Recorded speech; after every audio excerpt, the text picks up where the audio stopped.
हाय guides, आप सभी लोगों का बीएस एजुकेशन हिंदी साहित्य में स्वागत है।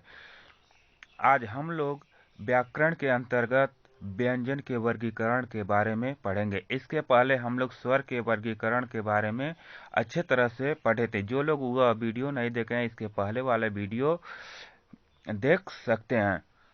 व्यंजन को निम्नलिखित आधारों पर बांटा गया है, जिसमें पहला है अध्ययन की सरलता के आधार पर। पहला जो व्यंजन को बांटा गया वह किसके? अध्ययन की सरलता के आधार पर, यानी किस प्रकार से हम व्यंजन का अध्ययन करते हैं उसके आधार पर व्यंजन को 3 भागों में बांटा गया। कितने भागों में? 3 भागों में। पहला स्पर्शी या वर्गीय व्यंजन, दूसरा अंतस्थ व्यंजन, तीसरा क्या होता है? उसमें व्यंजन। और दूसरा जो आधार है वह घोष के या कंपन के आधार पर, घोष या कंपन के आधार पर व्यंजन को बांटा गया। कितने भागों में? 2 भागों में। पहला अघोष, दूसरा घोष वर्णन। हम लोग विस्तृत रूप में भी जानेंगे कि घोष अघोष या क्या होता है। अब तीसरा आधार है प्राणवायु के आधार पर। तीसरा जो व्यंजन को बांटा गया वह प्राणवायु के आधार पर बांटा गया। कितने प्रकार के होते हैं? 2 प्रकार के होते हैं। पहला अल्प प्राण, दूसरा महाप्राण होते हैं। अब इसके बाद चौथा देखते हैं उच्चारण के आधार पर। उच्चारण के आधार पर व्यंजन को निम्नलिखित 8 भागों में बांटा गया है। पहला स्पर्शी व्यंजन, दूसरा संघर्षी, तीसरा स्पर्श संघर्षी, चौथा नासिक, पांचवा संघर्षहीन, उसके बाद छठवां है प्रकंपित, सातवां है पार्श्विक और आठवां है ताड़न जात। इसको हम विस्तृत रूप से पढ़ेंगे। चलिए आगे देखते हैं कि आधार के आधार पर, अध्ययन की सरलता के आधार पर व्यंजन को कितने भागों में बांटा गया है।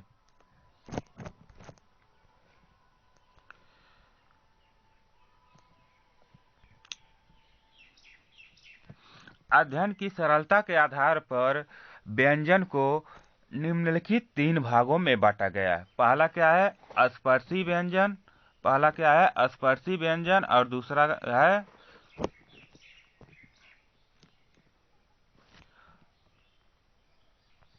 पहला स्पर्शी व्यंजन, दूसरा अंतस्थ व्यंजन, तीसरा ऊष्म व्यंजन।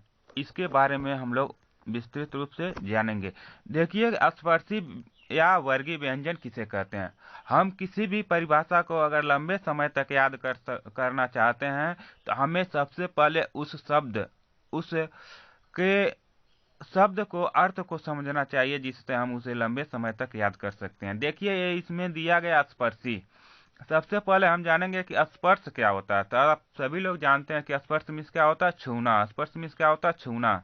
यानी जिस व्यंजन के उच्चारण में, अर्थात बोलते समय हमारे मुख से निकलने वाले वायु या जीभ किसी न किसी भाग को स्पर्श करते हैं, उसी को हम स्पर्शी व्यंजन कहते हैं। और वर्ग क्या होता है? वर्ग मीन्स होता है एक ग्रुप, एक पहेली, ठीक है। यानी जिस व्यंजन को एक वर्ग में व्यवस्थित किया जाता है उसी को हम वर्गीय व्यंजन कहते हैं। जैसे यहाँ हम देखेंगे क, ख, ग, घ, अंग। क, ख, ग, घ, अंग। यहाँ आप लोग देखिएगा कि अंग इस तरह से नहीं लिखा जाता, ठीक है। यह जो नीचे है यहाँ नहीं रहेगा। अंग कैसे लिखा जाता है? ऐसे रहेगा, और बगल में इसके दाहिने तरफ बिंदी रहता है, ठीक है। यह नीचे वाला बिंदी क्या है? गलत माना जाता है। तो इसे आप लोग ध्यान दीजिएगा। इस तरह से हम लोग देखते हैं कि क, ख, ग, घ, अंग, इसमें क्या है? 5 वर्ग हैं। कितने वर्ग हैं? 5 वर्ग हैं। इन पांचों वर्ग में इसका सबसे पहले कौन है? क वर्ग है।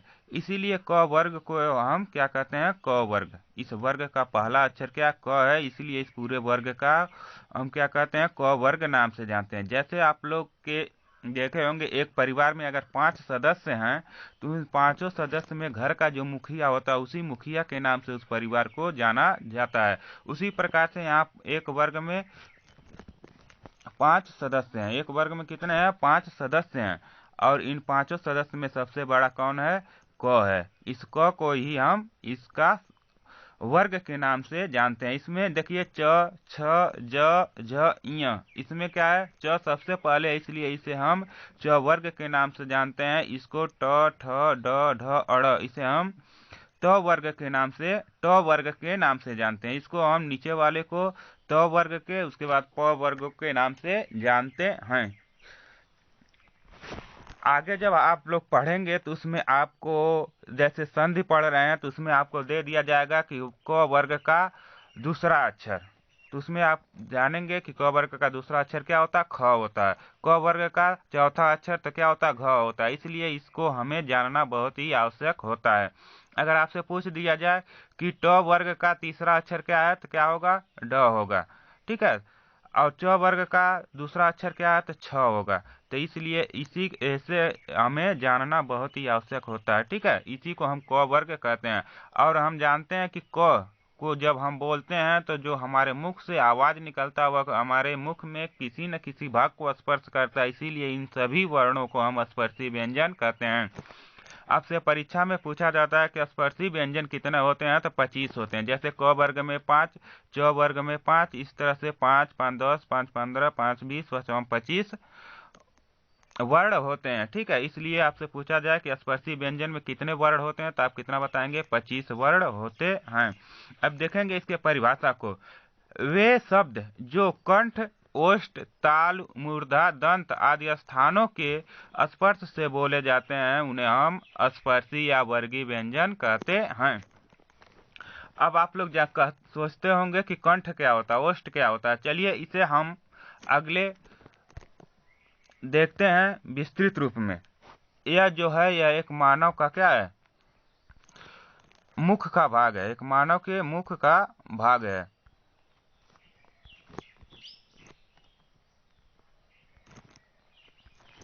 यह आप लोग देख रहे हैं क्या, एक मानव के मुख का भाग है।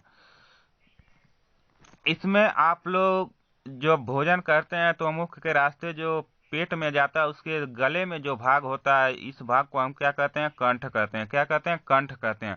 और इसके बाद जब ऊपर आते हैं तो जो मुख में जीभ के ऊपर वाला जो भाग होता है इसको हम क्या कहते हैं, तालु कहते हैं। और तालु में ही जो बीच वाला भाग होता है, उसके ऊपर वाला बीच का भाग होता है, उसी को हम मूर्धा कहते हैं। और तालु के ऊपर जो नाक के रास्ते वायु निकलता है उसको हम नासिका कहते हैं। क्या कहते हैं, नासिका या नाक कहते हैं। और उसके बाद जब मुख में जो जीभ होता है उसे आप सभी लोग जानते ही हैं, जीभ। और उसके बाद जो सामने दांत होता है उसी को हम दांत कहते हैं, ठीक है। और दांत के सबसे बाहर वाला भाग क्या होता है, ओठ कहलाता है। क्या कहलाता है, ओठ। उसी को हम लोग ओष्ठ कहते हैं। क्या कहते हैं, ओष्ठ कहते हैं। तो हम लोग जिन वर्णों का उच्चारण करते हैं उन वर्णों का उच्चारण करते समय अगर वायु कंठ से लग रहा है तो उसे हम कंठ स्थान कहते हैं। और तालु से लग रहा है तो उसे तालव्य कहते हैं। मूर्धा से लग रहा है तो मूर्धा कहते हैं। और नासिका से रास्ते वायु निकल रहा है तो उसे नासिका कहते हैं। और जीभ को अगर स्पर्श कर रहा है तो उसे जिह्वा कहते हैं। और ओठ को स्पर्श कर रहा है तो उसे ओष्ठ, दांतों को कहते हैं तो दांतव्य कहा जाता है। अब आप लोगों को समझ में आ गया होगा कि ओष्ठ, कंठ, तालु, मूर्धा, नासिक ये सब क्या होते हैं। चलिए अब हम लोग विस्तृत रूप में देखेंगे कि कंठ अब वे व्यंजन कौन कौन से होते हैं और किसे कहते हैं। वे व्यंजन जिनके उच्चारण करते समय वायु कंठ को स्पर्श करते हुए बाहर निकलता है उसी को हम कंठव्य व्यंजन कहते हैं। जैसे आप लोग पढ़ेंगे क बोलिए, आप लोग बोल कर देखिए। क बोल रहे हैं तो आवाज कहाँ से स्पर्श करके निकला है, कंठ से। कहाँ से निकला है, कंठ से। ख, ग, घ, ङ ये सभी पांचों वर्ण आप लोग बोलेंगे तो आवाज जो निकलेगा वो कहाँ से निकलेगा, कंठ से निकलेगा। इसीलिए इसी को हम कंठ व्यंजन कहते हैं। तो चलिए इसका परिभाषा देखते हैं। जिनके उच्चारण में केवल कंठ या गला का उपयोग होता है उन्हें हम कंठव्य व्यंजन कहते हैं। इसे आपको याद इतना ही रखना है कि जिसके उच्चारण में कंठ या गला का उपयोग होता है उसे हम कंठव्य व्यंजन कहते हैं। तो आप लोगों को समझ में आ गया होगा कि कंठव्य व्यंजन किसे कहते हैं। तो आपसे पूछा जाता है कि निम्नलिखित में से कौन सा कंठव्य व्यंजन है, तो आप इन पांचों में से कोई भी दे दिया जाएगा। तो अगर आप क से पूछा जाए तो आपको कौन बताएंगे? कंठ स्थान है। उच्चारण स्थान क्या है? कंठ है। ख से पूछा जाए तो उच्चारण स्थान कंठ है। अगर ग का पूछा जाए तो उच्चारण स्थान क्या है? कंठ है। घ का भी उच्चारण स्थान कंठ है। ङ का भी उच्चारण स्थान कंठ है। इसके अलावा जो दो स्वर होते हैं बोलिए, बोलेंगे तब भी इसका उच्चारण क्या होता है? कंठ होता है। आ का भी उच्चारण स्थान कंठ होता है। यहाँ से अधिकांश परीक्षाओं में प्रश्न पूछा जाता है, इसलिए इसे आप लोगों को याद रखना है कि क वर्ग में जितने भी वर्ण आते हैं वे सभी का उच्चारण स्थान क्या होता है? कंठ होता है। चलिए आगे देखते हैं। अब यहाँ हम लोग देखेंगे कि तालव्य व्यंजन किसे कहते हैं। तालव्य व्यंजन क्या होता है? तालव्य व्यंजन किसे कहते हैं? तालव्य, ताल मीन्स तालु, यानी जिस व्यंजन के बोलने पर हमारा जीभ या वायु तालु को स्पर्श करते हुए बाहर आता है उसे हम तालव्य व्यंजन कहते हैं। जिसकी परिभाषा को देखेंगे, तालु और जीभ के स्पर्श से बोले जाने वाले व्यंजन जीभ के मोटे वाले भाग और तालु के स्पर्श से जो बोले जाते हैं उसे हम तालव्य व्यंजन कहते हैं। इस तरह से आप लोग इसे याद कर सकते हैं। और आपसे पूछा जाता है कि बताइए निम्नलिखित में से कौन सा तालव्य व्यंजन है। ठीक है, तो आपको देखना है कि च वर्ग में, यानी च वर्ग में जो 5 वर्ण आते हैं वे सभी क्या होते हैं? तालव्य व्यंजन होते हैं। अगर परीक्षा में आपको दिक्कत हो रहा तो आप खुद बोल कर देख सकते हैं। च बोलिए, हमारे साथ बोलिए च। तो आपका जीभ कहाँ स्पर्श कर रहा है? तालु को स्पर्श कर रहा है। जो मुख में ऊपर वाला तालु वाला भाग होता है वहां स्पर्श कर रहा है, इसीलिए इसे हम क्या कहेंगे? तालव्य व्यंजन कहते हैं। छ बोलेंगे तो छ बोलिए तब भी तालु को स्पर्श कर रहा है। ज बोलेंगे तब भी तालु को स्पर्श कर रहा है, इसलिए इन सभी व्यंजनों को हम क्या कहते हैं? तालव्य व्यंजन कहते हैं। अगर आपसे पूछा जाए कि ज का उच्चारण स्थान क्या है, बताइए ज का उच्चारण स्थान क्या है, तो आप क्या बताएंगे? ज का उच्चारण स्थान क्या है? तालु है। क्या है? तालु है, इसीलिए इसे हम तालव्य व्यंजन कहते हैं। इसके अलावा स्वर जो होते हैं, स्वर में छोटी ई, बड़ी ई, य और स, बड़ा स, इसका भी उच्चारण स्थान तालव्य होता है, तालु होता है। परीक्षा में एक चीज पूछा जाता है कि यह बड़ा वाला स, यह जो स है इसका उच्चारण स्थान क्या है, तो आपको हमेशा क्या बताना है? तालु है, यानी तालव्य व्यंजन है। इसके अलावा जो यह होता है खटखोड़ वाला स, इसको हम मूर्धन्य स कहते हैं। इसको हम क्या कहते हैं? मूर्धन्य स कहते हैं। और यह जो दांती स, यह जो छोटा सा होता है सपेरा वाला स, इसे हम क्या कहते हैं? दांती स कहते हैं। तो इसे आपको याद रखना है। बड़े वाले स को क्या कहते हैं? तालव्य स। खटकड़वा वाला स को क्या कहते हैं? मूर्धन्य स। और छोटे स को क्या कहते हैं? दांती स। यहाँ से भी परीक्षा में क्वेश्चन पूछा जाता है। तो यहाँ आपको ध्यान रखना है कि इन सभी को हम क्या कहते हैं? जो च वर्ग के व्यंजन होते हैं उसे हम तालव्य व्यंजन कहते हैं। इनका उच्चारण स्थान क्या होता है? तो तालु होता है। इनका उच्चारण स्थान क्या होता है? तालु होता है। चलिए अगला देखते हैं कि मूर्धन्य व्यंजन किसे कहते हैं। हम देखेंगे कि मूर्धन्य व्यंजन किसे कहते हैं। तो साधारण रूप में आप लोग जहाँ समझ सकते हैं कि जिन व्यंजनों के उच्चारण में मूर्धा को स्पर्श करते हुए वायु निकलती है या हमारा जीभ मूर्धा में स्पर्श करता है उसे हम मूर्धन्य व्यंजन कहते हैं।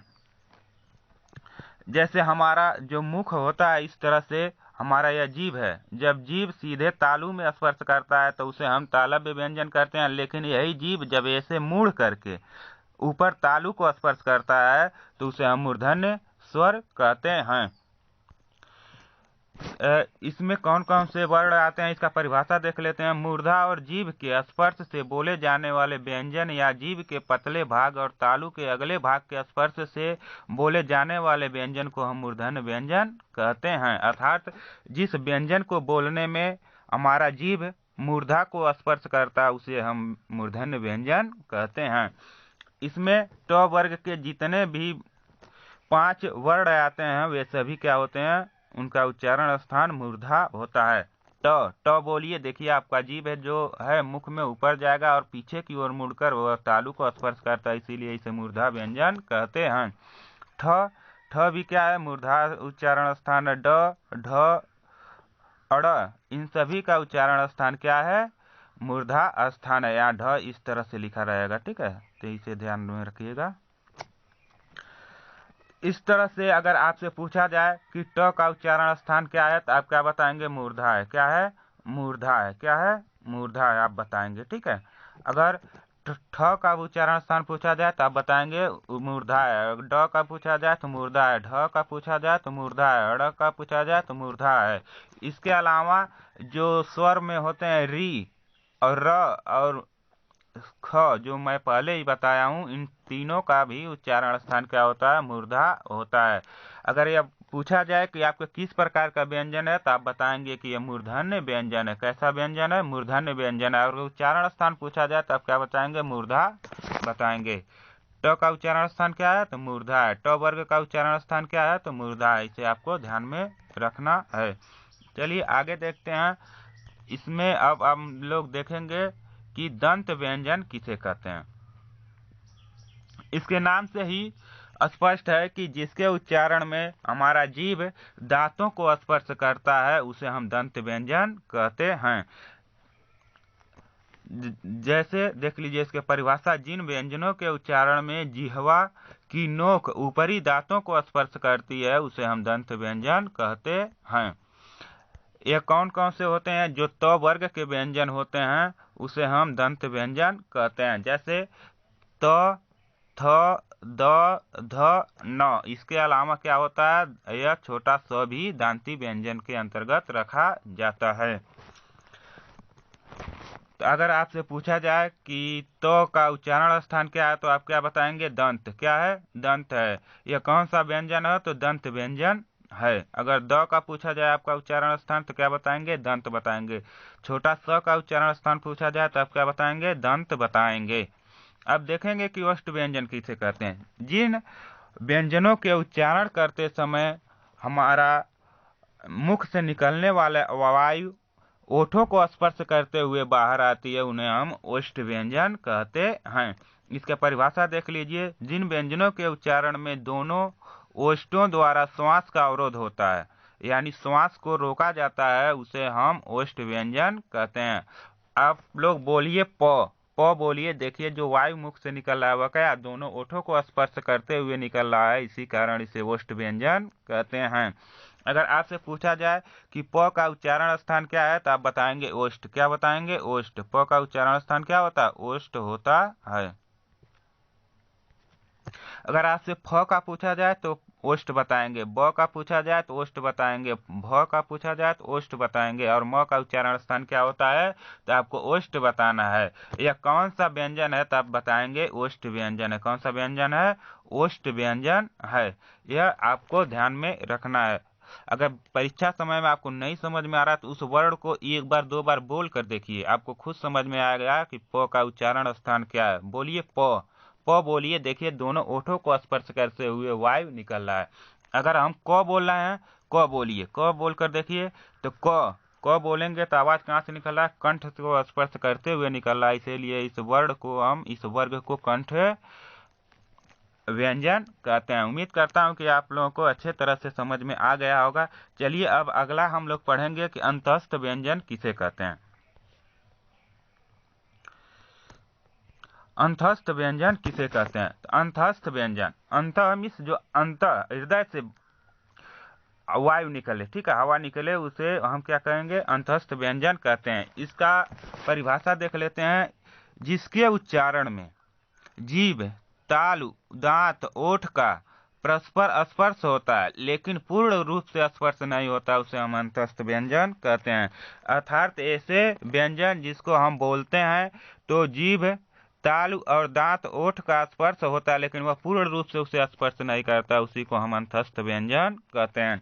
जैसे य, र, ल, व, यह क्या है? अंतस्थ व्यंजन कहलाते हैं। य और व को हम अर्धस्वर भी कहते हैं, इसे भी आपको ध्यान में रखना है। य और र को हम क्या कहते हैं? अर्धस्वर कहते हैं। य और व को अर्धस्वर कहते हैं, यहाँ र नहीं होगा, व होगा। य और व को हम क्या कहते हैं? अर्धस्वर कहते हैं। इसका परिभाषा यह भी होता है कि जिस व्यंजन को बोलने में वायु अंदर की ओर जाता है उसे हम अंतस्थ व्यंजन कह सकते हैं, कहते हैं। जैसे य बोलिए, य आप बोल रहे हैं तो जो वायु है वह अंदर की ओर जा रहा है, इसीलिए इसे हम अंतस्थ व्यंजन भी कहते हैं। र को बोलकर देखिए, इसमें भी उसी तरह का हो रहा है। ल व ये सभी क्या अंतस्थ व्यंजन होते हैं। आपसे पूछा जाता है परीक्षा में कि अंतस्थ व्यंजन कितने होते हैं, तो आप कितने बताएंगे? 4। अंतस्थ व्यंजन कितने होते हैं? 4 होते हैं। इसे भी आपको ध्यान में रखना है। और अंतस्थ व्यंजन कौन कौन से होते हैं? तो य, र, ल, व ये क्या होते हैं? अंतस्थ व्यंजन होते हैं। अब अगला देखते हैं। तीसरा जो है वह क्या है? ऊष्म व्यंजन। तीसरा क्या है? ऊष्म व्यंजन। तीसरा जो व्यंजन होता है उसे हम ऊष्म व्यंजन कहते हैं। अब ऊष्म मीन्स क्या होता है? गर्मी। ऊष्म मीन्स क्या होता है? गर्मी। यानी जिस व्यंजन को बोलते समय या उच्चारण करते समय हमारे मुख में घर्षण होता है अर्थात ऊष्मा उत्पन्न होता है, उसे हम ऊष्म व्यंजन कहते हैं। चलिए इसके परिभाषा को देखते हैं।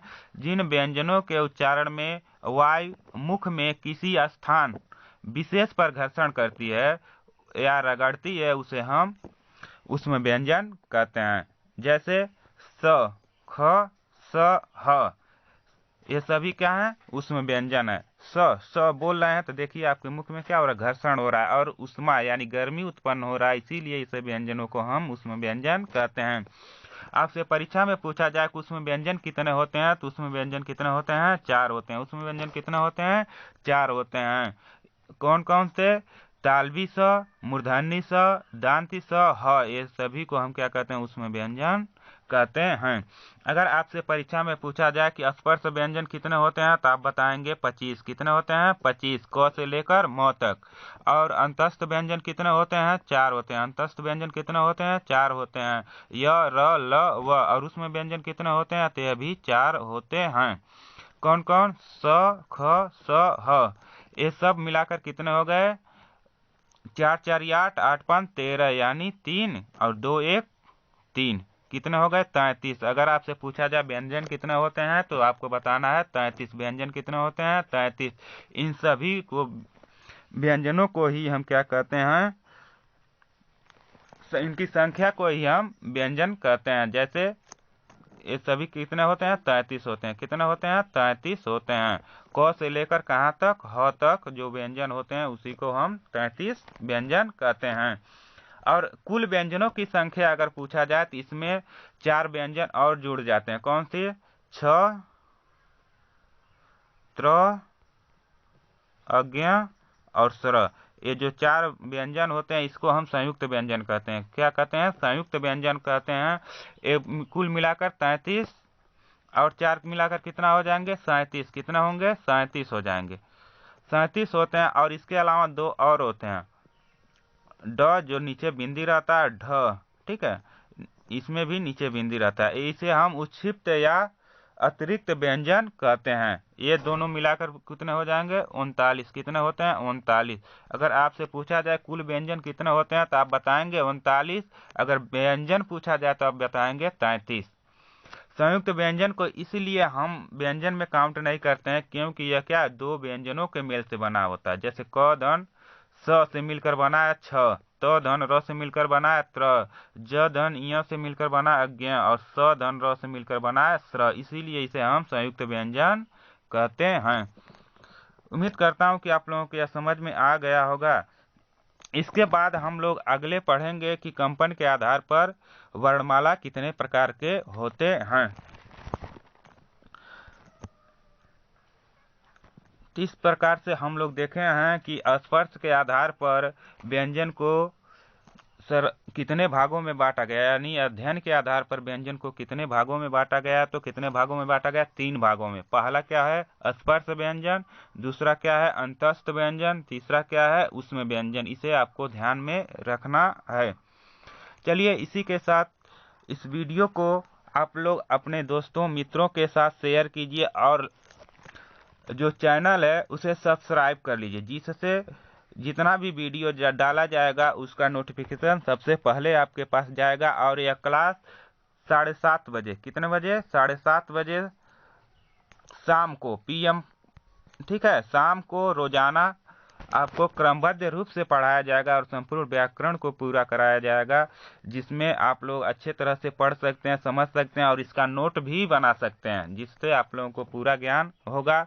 और अधूरा ज्ञान हमें नहीं रखना, क्योंकि अधूरा ज्ञान मनुष्य के लिए क्या होता है, खतरनाक होता है। इसलिए आप पढ़िए और इसका नोट्स बनाते रहिए और अपने ज्ञान को एक अच्छा स्तर पर ले जाइए। चलिए फिर इसी के साथ इस वीडियो को यहीं पर समाप्त करते हैं, फिर मिलते हैं अगले वीडियो में। तब तक के लिए जय हिंद, जय भारत।